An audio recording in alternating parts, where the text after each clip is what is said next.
राज्यातल्या सर्व शेतकऱ्याला सांगू इच्छितो, राज्यात 25 जून पासून तर 30 जून पर्यंत मुसळधार पाऊस पडणार आहे, वडी नाले वाहणार आहे, छोटे छोटे तळे देखील भरतील. पुन्हा हा अंदाज लक्षात येतात.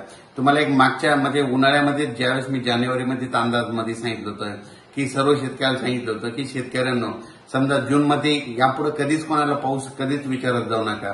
दरवर्षी काय करा, तुम्ही एक तारीख लिहून द्या.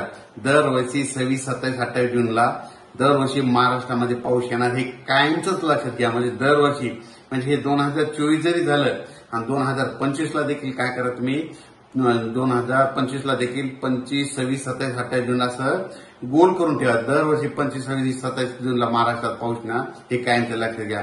तुम्हाला बघायचं झालं तर तुम्हाला हे दाखवतो की यावर्षी देखील कधी कधी पाऊस पडणार. आधीच कॅलेंडरमध्ये सगळ्या तारखा सगळ्या डिटेल करून ठेवलेल्या आहेत. 20, 21 आणि 22 जून दरम्यान भाग बदलत पाऊस पडणार आहे. पावसात खंड पडणार नाही, जूनमध्ये खंड पडणार नाही, म्हणून हे सगळ्या शेतकऱ्यांना लक्षात द्यायचं. आज देखील विदर्भात देखील आज पूर्व विदर्भात आणि पश्चिम विदर्भात आज चांगला पाऊस पडणार आहे. 18 जूनला 18, 19, 20 या 4 दिवसांमध्ये भाग बदलतच पाऊस पडणार आहे. एकदम पाऊस थांबणार नाही, म्हणून ही सगळ्यासाठी एक महत्वाची बातमी. त्याच्यानंतर 23 जून, 24, 25 जून दरम्यान राज्यात पाऊस पुन्हा जोरात सुरू होणार आहे, पण ते पण भाग बदलत पण जोरात पडणार आहे, म्हणून ही अंदाज लक्षात येतात. आणि 25 जून ते 30 जून मात्र राज्यात सगळीकडे म्हणजे वाहुनी मुसळधार पाऊस पडणार आहे, म्हणून ही अंदाज लक्षात घ्यायचा. शेतकऱ्याला सांगू इच्छितो, ज्यांच्या शेतामध्ये एक ईदभर ओल आहे तुम्ही पेरणी करायला काही हरकत नाही.